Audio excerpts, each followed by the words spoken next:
تو رسول خدا پہ آ کے دین مکمل ہوا۔ اب دین مکمل ہونے کے بعد ضروری ہے کہ کوئی ایسا ہو جو محافظ دین بھی ہو، کہ ہم جس امام کو ماننے والے ہیں وہ امام ہمارے درمیان میں ہے۔ غیبت کا سلسلہ ہے وہ مصلحت الہی ہے، وہ ہمارے درمیان میں ہے، ہمارے روٹین سے آگاہی رکھتے ہیں، ہمارے لیے دعا کرتے ہیں، پروردگار کی بارگاہ سے ہمارے رحمت طلب کرتے ہیں، ہمارے لیے مغفرت کرتے ہیں۔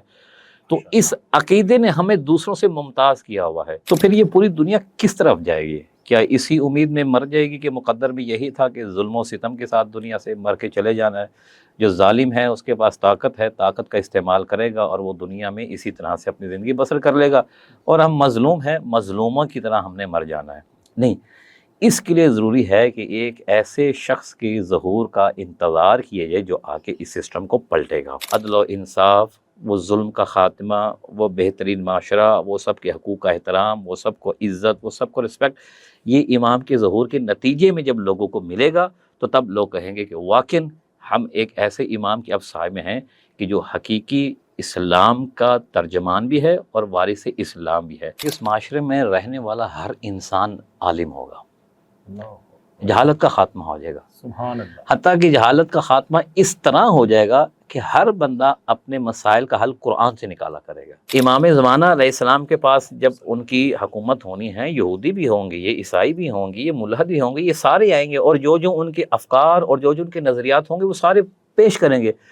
پھر امام ہر اس نبی کے جس کے یہ پیروکار ہوں گے انہی کے مطابق انہیں جوابات دیں گے اور کہیں گے جس کو تم ماننے والے میں اسی کا وارث ہوں۔ گھر کا کوئی وارث نہ ہو تو وہ ویران ہو کے ٹوٹ پھوٹ جاتا ہے۔ تو اللہ کا آدم سے شروع ہوا سلسلہ رسول خدا تک مکمل ہوا، 1,24,000 انبیاء کی محنت امام زمانہ کے ہاتھ میں ہے۔ اعوذ باللہ من الشیطان الرجیم، بسم اللہ الرحمن الرحیم، اللہم صلی علی محمد وآل محمد وعجل فرجہم۔ السلام علیکم ناظرین، ہماری آج کی نشست نہایت ہی اہم ہے کہ اس میں ہم جناب آیت اللہ سید علی خامنہئی صاحب کی لکھی ہوئی کتاب مہدی علیہ السلام پر گفتگو کریں گے۔ آیت اللہ سید علی خامنہئی نے یہ کتاب اپنی حیات میں لکھی جس میں انہوں نے ہمارے عقائد امام زمانہ جل اللہ تعالیٰ فرجہ شریف کے متعلق، امام مہدی علیہ السلام کی حکومت، اس حکومت کا معاشرتی نظام اور اس کی نمایاں خصوصیات پر تفصیل کے ساتھ گفتگو کی ہے۔ اس کتاب پر سیر حاصل گفتگو کے لیے ہمارے آج کے مہمان جناب مولانا امتیاز علی نجفی صاحب، السلام علیکم آغا صاحب۔ وعلیکم السلام ورحمۃ اللہ وبرکاتہ۔ آغا صاحب، روز ازل سے ہادی برحق اور نجات دہندہ اسلام کے تصور میں عقیدے میں شامل ہے، اور یہی عقیدہ باقی اقوام عالم میں بھی ہے کہ کسی آخری وقت میں کوئی ایسی شخصیت، کوئی ایسا اوتار، کوئی ایسا ہادی آئے گا جو بنی نوع انسانیت کو ان مشکل حالات سے نجات دے گا۔ شیعہ عقائد کی جو نمایاں خصوصیات ہیں امام مہدی علیہ السلام کے متعلق اور باقی مذاہب جو اس کے متعلق اپنے خیالات اور عقائد رکھتے ہیں، ان میں کیا فرق ہے؟ بسم اللہ الرحمن الرحیم۔ قال رسول اللہ صلی اللہ علیہ وآلہ وسلم من مات لم یعرف امام زمانہ ہی مات میتۃ جہلیہ۔ اور رسول خدا کے اس فرمان کے مطابق کہ جس نے اپنے وقت کے امام کو نہ پہچانا ایسا ہے کہ جیسے وہ جاہلیت کی موت مر گیا ہے، اور بعض حدیث میں کفر کو بھی لکھا گیا جیسے عالم کفر میں وہ چلا گیا ہے۔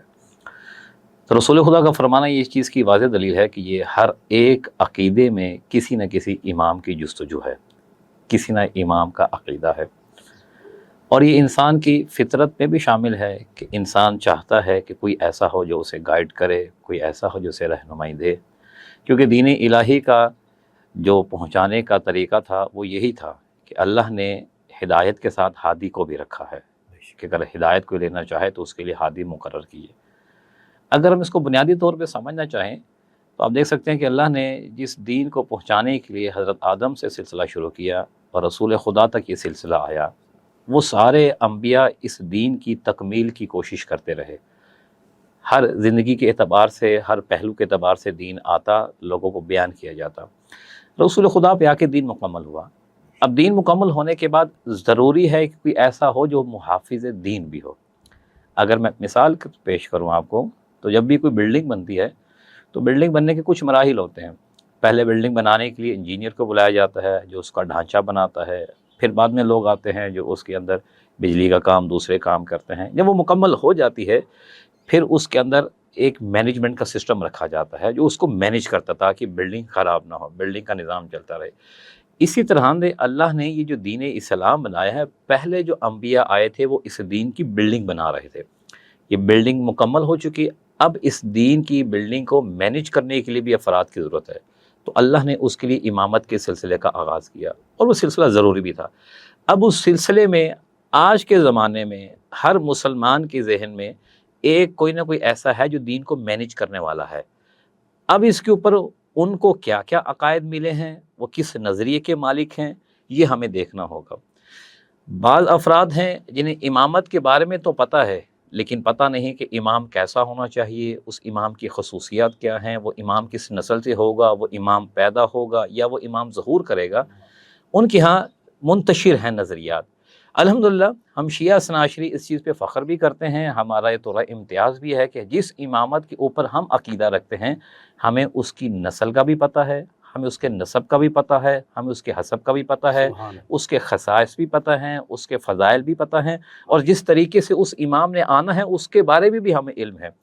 ہم کسی تخیلاتی امام یا کسی تخیلاتی شخصیت کے بارے میں عقیدہ نہیں رکھتے ہیں، لیکن ہمیں امامت کے عقیدے نے مضبوط رکھا ہے اس وجہ سے کہ ہمیں اس چیز کے بارے میں 100% شورٹی ہے کہ ہم جس امام کو ماننے والے ہیں وہ امام ہمارے درمیان میں ہے۔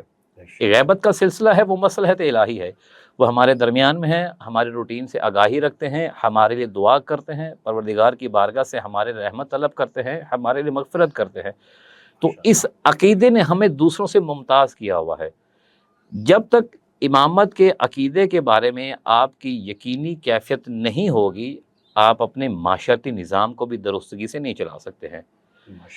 ہر انسان چاہتا ہے کہ اس کی زندگی میں کوئی ایسا ہو جو بہتری لائے، ہر انسان چاہتا ہے کہ اس کی زندگی میں عدل ہونا چاہیے، ہر انسان چاہتا ہے کہ اس کی زندگی میں انصاف ہونا چاہیے، اور اس عدل، انصاف اور بہتری کی امید کسی اور کے ذریعے رکھتا ہے، خود نہیں کر سکتا۔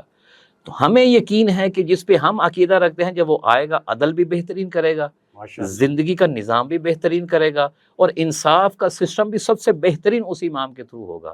اس لیے یہ چیز ہمیں دوسروں سے جدا کر دیتی ہے، اور دوسرے اس چیز سے محروم ہے، اس لیے ان کے عقائد میں، ان کی عملی زندگی میں وہ ہمیں بہترین نظر نہیں آتی ہے۔ جناب آیت اللہ سید علی خامنائی نے اپنی کتاب مہدی علیہ السلام میں جو امام مہدی علیہ السلام کے ظہور کے مقاصد اور ان کے نتائج پہ بات کی ہے، میں چاہوں گا کہ آپ کو ناظرین کے گوش گزار کیجیے۔ قبلہ اس میں جو چیز واضح بیان کی ہے وہ یہ ہے، انسان کی فطرت کی عکاسی کی ہے انہوں نے۔ ہر انسان چاہتا ہے کہ اس کی زندگی میں ہے جو عدل انصاف والی زندگی ہو، تو وہ تبھی ہوگی جب اس کا ایک ایسے شخص پہ یقین اور امید باقی ہوگی کہ کوئی آئے گا جو اسے انصاف دے گا، کوئی آئے گا جو اسے عدل دے گا۔ جس طرح سے پوری دنیا، فقط ہمارا معاشرہ نہیں، پوری دنیا ایک نا انصافی، ایک ظلم کی دلدل میں دھستا چلا جا رہا ہے۔ اب اس کے اندر کسی کو امید تو ہو کہ بھئی کوئی تو ہوگا جو انصاف دے گا۔ آج ہم جن عالمی قوتوں کو انسانیت کا علمبردار سمجھتے تھے، یہ اسلامیت کی پرواہ کرنے والے ہیں، وہ پتہ چلا وہ تو خود بھی انسانیت کے دشمن ہیں۔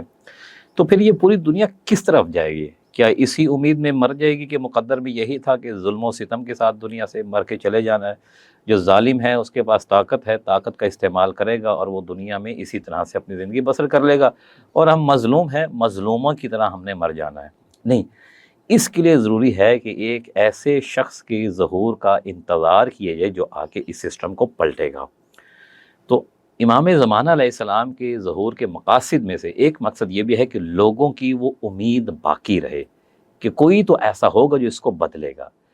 جب امام ظہور فرمائیں گے تو پھر اس کے نتائج جو سامنے آئیں گے، یہ جو پسماندہ، یہ جو پسے ہوئے لوگ، یہ ظلم کے نیچے دبے ہوئے لوگ، یہ امیدوں کو چھوڑے ہوئے لوگ، جب یہ امام کو دیکھیں گے تو پھر وہ کہیں گے حقیقت میں انسانیت کے محافظ تو یہ ہیں، انہیں نتائج نظر آنا شروع ہو جائیں گے۔ اگر ہم اس عقیدے کو ختم کر دیں گے، اور پروردگار نے اسی لیے تو انبیاء کی تاریخ میں بھی یہ رکھا کہ کبھی انہیں ظاہر بھی کیا، کبھی غیبت میں بھی رکھا، جیسے جناب موسیٰ کا ذکر پہلے بھی ہو چکا کہ ان کو بھیجنے کا مقصد یہی تھا تاکہ پیچھے سے اقوام اس عقیدے کے قائل ہو سکے۔ اس لیے جب امام ظاہر ہوں گے وہ نتائج آنا شروع ہوں گے، وہ عدل و انصاف، وہ ظلم کا خاتمہ، وہ بہترین معاشرہ، وہ سب کے حقوق کا احترام، وہ سب کو عزت، وہ سب کو رسپیکٹ، یہ امام کے ظہور کے نتیجے میں جب لوگوں کو ملے گا تو تب لوگ کہیں گے کہ واقعاً ہم ایک ایسے امام کے اب سائے میں ہیں کہ جو حقیقی اسلام کا ترجمان بھی ہے اور وارث اسلام بھی ہے۔ تو اس لیے اللہ نے یہ امام کی غیبت اور ظہور کے سلسلے کو رکھا، اور جو اس ظہور کے انتظار میں ہیں جب اس کو دیکھیں گے تو اس نتائج کو دیکھے وہ اس چیز کے قائل ہو جائیں گے کہ اس سے بہترین امامت اور ہو ہی نہیں سکتی ہے۔ ماشاء اللہ سب، تو پھر وہ جو حکومت اس نتیجے میں قائم ہوگی، میں چاہوں گا کہ اس کی خصوصیات جو ہیں اس پہ بھی ذرا روشنی ڈالیں۔ صحیح، امام کی حکومت ایک مثالی حکومت ہوگی، ایک بہترین حکومت ہوگی۔ اگر میں مثال پیش کروں نا، جیسے جنت کے بارے میں ہمیں جتنا بتایا گیا ہے، ہم تصورات کی حد میں بھی وہاں تک نہیں پہنچ سکتے ہیں کہ وہاں پہ سکون ہی سکون ہے، وہاں پہ آرام ہے، وہاں پہ رنجش نہیں کسی کو۔ امام کی حکومت بھی کچھ اسی طرح سے ہوگی۔ سبحان اللہ۔ جو خصائص بیان کیے گئے ہیں کہ جب امام تشریف لے کر آئیں گے اور جب امام اپنی حکومت کا آغاز کریں گے، سب سے پہلی جو چیز ہے کہ زمین کے چھپے ہوئے خزانے خود بخود باہر آ جائیں گے۔ چیزیں بول بول کے انسانوں کو بتائیں گی کہ میرے اندر اللہ نے یہ خوبیاں رکھی ہیں، مجھے استعمال کرو۔ ہر شے امام کے تابع ہوگی اور ہر شے چاہے گی اپنی بھرپور توانائیاں امام کے لیے استعمال کرے۔ اب جو روایات میں آیا ہے کہ کس زمین کے اندر کتنی طاقت ہوگی کھیتی کو پیدا کرنے کی، زمین بولے گی بھئی میرے اندر یہ کاشت کرو، میں آپ کو بہترین چیز دوں گی۔ پہاڑوں کے اندر سے جڑی بوٹیاں کلام کر کے کہیں گی میرے اندر اللہ نے یہ خوبیاں رکھی ہیں، مجھے استعمال کرو۔ یعنی ایسا سسٹم جو ایک تصوراتی انسان کا ہوتا ہے کہ بھئی جہاں پہ کوئی دکھ نہ ہو، کوئی تکلیف نہ ہو۔ پھر اس کے بعد جو مولا کی حکومت ہوگی، اس میں رہنے والے لوگوں کا نظام زندگی اس قدر بہتر ہوگا کہ بیان کیا گیا ہے کہ کوئی غریب ملے گا ہی نہیں۔ لوگ اپنے ہاتھوں میں زکوٰۃ لے کے گھوم رہے ہوں گے، کوئی ہمیں اس کا مستحق ملے، کوئی اس کا مستحق ملے گا ہی نہیں۔ کیوں؟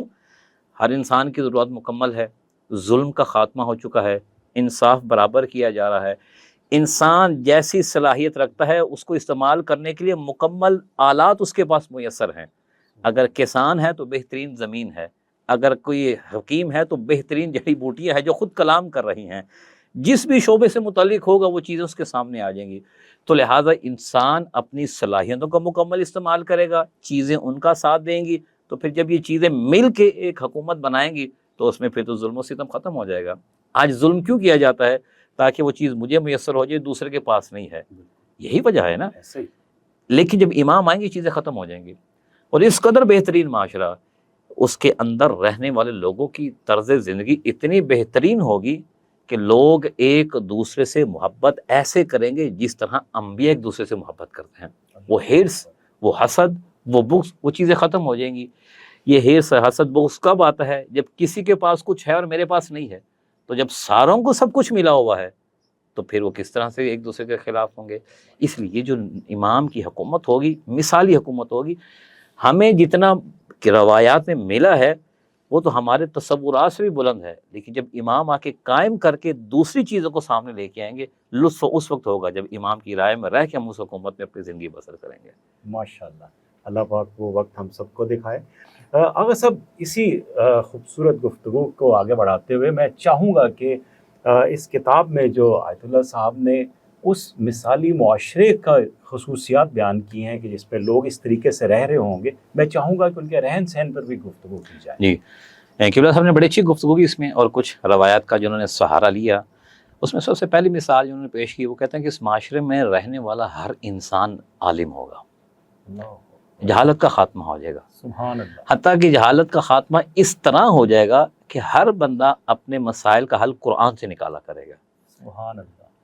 ایک قرآنی معاشرہ ہوگا، ایک اسلامی معاشرہ ہوگا، اور اس میں ایک انہوں نے مثال پیش کی کہ اس معاشرے میں رہنے والی خواتین جو ہیں وہ اپنے گھر کے مسائل بھی خود قرآن سے نکالا کریں گے۔ اللہ اکبر، سبحان اللہ۔ یعنی آپ تصور کریں کہ وہ ایک ایسا سسٹم ہوگا کہ جس میں خاتون خانہ قرآن کا سہارا لے کے اپنی زندگی بسر کر رہی ہے۔ تو قرآن تو لڑائیاں ختم کرنے والا ہے، قرآن تو انصاف دینے والا ہے، قرآن تو بہتری دینے والا ہے۔ جس خاندان کا معیار ہی قرآن ہوگا، جس خاتون کا، وہ کیسا بہترین معاشرہ ہوگا۔ پھر ہر بندہ عالم ہوگا، احادیث کا بھی عالم ہوگا، قرآن کی آیات کا بھی عالم ہوگا، اور ان کے معنی کا بھی عالم ہوگا۔ جو بڑی چیز مجھے قبلہ کی کتاب میں نظر آئی کہ وہاں کے لوگ قرآن کی آیات کے مفاہیم سے بھی آگاہی رکھتے ہوں گے۔ معاملہ کیسے کرنا ہے؟ قرآن کا سہارا۔ کسی سے ملاقات کیسے کرنی ہے؟ قرآن کی طرز کے مطابق۔ کسی کو قرض دینا کیسے ہے؟ قرآن کے مطابق۔ جب معاشرہ سارا قرآن پہ ڈائیورٹ ہو جائے گا تو پھر جو قرآن اللہ نے بنایا ہے یہ انسان کی فطرت کے مطابق بنایا ہے، تو یہ فطرت کے سارے تقاضے مکمل ہو رہے ہوں گے، تو اس سے بہترین معاشرہ کیا ہو سکتا ہے؟ نہ کسی کے حقوق غصب ہوں گے، نہ کسی پہ زیادتی ہوگی، کیوں زیادتی تب ہوتی ہے جب ہم اسلام کے خلاف جاتے ہیں، جب کسی کے حقوق کی پامالی کرتے ہیں، تو جب حقوق کا معین ہی لوگ قرآن سے کرنا شروع کر دیں گے تو اس معاشرے کی پھر زندگی بہترین اور مثالی زندگی ہوگی۔ اس لیے جب امام آئیں گے تو وہاں کا معاشرہ ایک بہترین معاشرہ، اخلاقیات بہترین ہوں گے، احترام بہترین انداز کا ہوگا، لوگوں کا معیار زندگی بہترین معیار زندگی ہوگا۔ اور پھر آقا نے ایک بڑی اچھی مثال پیش کی کہ لوگوں کے درمیان ایک معاشرتی سسٹم اتنا مضبوط ہوگا کہ ایک بھائی ایک دوست دوسرے کی جیب میں سے بغیر اجازت کے پیسے نکالے گا تو اس پہ برا نہیں منائے گا۔ سبحان اللہ۔ یعنی اعتماد کی یہ فضا قائم ہو چکی ہوگی، اس قدر بہترین سسٹم ہوگا۔ تو یہ جب امام آئیں گے تو یہ معاشرے کے جو خد و خال ہیں جو ہم تک پہنچے ہیں، یہ مکمل نہیں ہیں، جتنے ہمیں ملے ہیں وہ یہ ہیں۔ جو مکمل معاشرہ ہوگا پھر ایسا ہی ہوگا، جنت سے نکل کے جنت میں جانا ہوگا۔ اللہ اکبر، بے شک۔ اور صاحب یقیناً یہ جو بصیرت افروز تحریر ہے اس کتاب میں مہدی علیہ السلام میں، بتائیے کہ امام مہدی علیہ السلام کو انبیاء کا وارث کہا گیا ہے، تو اس کا مطلب اور مفہوم جو آغا صاحب نے، آیت اللہ سید علی خامنہئی صاحب نے اپنی کتاب میں تحریر کیا ہے، میں چاہوں گا کہ اس پیرائے میں آپ ہمیں بتائیے۔ آغا صاحب نے اس میں جو بنیادی نقطہ بیان کیا وہ یہ تھا کہ تمام انبیاء جو ہیں یہ دین لے کر آئے، دین کو پہنچانے کے لیے انہوں نے اپنی کوشش کی۔ اگر ایک نبی دنیا سے جاتا تھا تو اسی کے مشن کو لے کے دوسرا نبی آگے بڑھتا تھا، اور یہ سلسلہ بڑھتا بڑھتا رسول خدا تک آیا، اور رسول خدا سے ہی جڑا ہوا سلسلہ امام زمانہ علیہ السلام تک ہے۔ جو دین آدم لے کے آئے تھے اسی دین کی حفاظت امام زمانہ علیہ السلام کر رہے ہیں، جو دین رسول خدا پہ آ کے مکمل ہوا اسی دین کی حفاظت امام زمانہ علیہ السلام کر رہے ہیں، اس لیے کہ وہ وراثت چھوڑ کے گئے ہیں، یہ وارث بن کے اس کی محافظت کر رہے ہیں۔ اور جتنی خوبیاں اللہ نے باقی انبیاء میں رکھی، جو جو معجزات، جو جو کمالات ملے، یہ ان کے بھی وارث ہوں گے۔ جب امام زمانہ علیہ السلام نے آ کے اپنی حکومت کا اعلان کرنا ہے، وہ فقط شیعوں کی حکومت تھوڑی ہونی ہے، وہ تو عالم انسانیت کی حکومت ہونی ہے۔ اس میں ہر طرح کے لوگ آئیں گے، امام سے ملیں گے، امام کے سامنے اپنی چیزیں پیش کریں گے اور اپنے اپنے عقائد کے مطابق گفتگو ہوگی، کیونکہ امام زمانہ علیہ السلام کے پاس جب ان کی حکومت ہونی ہے، یہودی بھی ہوں گے، یہ عیسائی بھی ہوں گے، یہ ملحد بھی ہوں گے، یہ سارے آئیں گے، اور جو جو ان کے افکار اور جو جو ان کے نظریات ہوں گے وہ سارے پیش کریں گے۔ پھر امام ہر اس نبی کے جس کے یہ پیروکار ہوں گے انہی کے مطابق انہیں جوابات دیں گے، اور کہیں گے جس کو تم ماننے والے میں اسی کا وارث ہوں، جس نبی کی تم پیروی کرنے والے میں اسی نبی کا وارث ہوں، اور وہ چیزیں ساری بیان کریں گے اور اسی طرح بیان کریں گے۔ کیونکہ جس طرح سے ہمارے پاس مولا علی کی سیرت میں ملتا ہے کہ مولا علیہ السلام نے جب یہ اعلان کیا کہ اگر لوگ مجھ سے سوال کرتے تو میں انہیں ان کی کتاب کے مطابق جواب دیتا، تورات والوں کو تورات کے مطابق، اور جو اگلا جملہ مولا نے فرمایا ہے اس طرح جواب دیتا کہ تورات بول پڑتی جو علی نے کہا ہے بالکل صحیح کہا ہے، زبور بول کے کہتی جو علی کہہ رہا ہے ٹھیک کہہ رہا ہے۔ اسی طرح سے امام زمانہ علیہ السلام جب ان کے سامنے بیان کریں گے تو وہ لوگ کہیں گے یہ بالکل صحیح فرما رہے ہیں، بالکل ہماری کتابوں میں اسی طرح ہے۔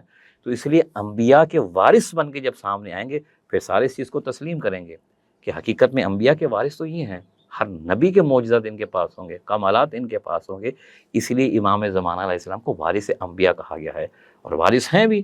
کیوں؟ کیونکہ جو انبیاء نے دین کا ایک پودا لگایا تھا، اگر اس کے وارث نہ ہوتے تو جب ایک گھر کا کوئی وارث نہ ہو تو وہ ویران ہو کے ٹوٹ پھوٹ جاتا ہے۔ تو اللہ کا آدم سے شروع ہوا سلسلہ رسول خدا تک مکمل ہوا، 1,24,000 انبیاء کی محنت امام زمانہ کے ہاتھ میں ہے، تو وہ اس محنت کو جب اپنی محافظت میں لے کے اس کی نمود و نمائش کریں گے، جب اس کو نشو نما کر کے لوگوں کے سامنے پیش کریں گے تو پھر ہر نبی کا ماننے والا کہے گا بے شک یہی انبیاء کے وارث ہیں اور یہی حقیقی دین کے وارث ہیں۔ ماشاءاللہ ماشاءاللہ۔ ناظرین، آج کی اس گفتگو سے یقیناً معرفت امام زمانہ جل اللہ تعالیٰ فرجہ شریف اور اپنے وقت کے امام کے مزید قریب ہونے کے انتہائی اہم نکات ملے ہوں گے، اور اسی موٹیویشن کے ساتھ، اسی جستجو کے ساتھ ہم اپنی اس کاوش کو آگے بڑھاتے رہیں گے انشاءاللہ۔ اور آغا صاحب کے وقت کا میں انتہائی مشکور ہوں کہ اللہ تعالیٰ مجھے کو ہم سب کو امام زمانہ جل اللہ تعالیٰ فرج و شریف کے مددگاروں جانبساروں میں شامل کرے، ہمیں محمد و آل محمد کی تعلیمات پر عمل کرنے کی توفیق عطا فرمائے، اور اس حکومت میں کہ جس کا آغا صاحب نے تھوڑا سا منظر کشی آیت اللہ سید علی خامنئی صاحب کی کتاب سے کیا، ہمیں اس کا بھی حصہ بننے کا موقع ملے۔ السلام علیکم ورحمۃ اللہ وبرکاتہ۔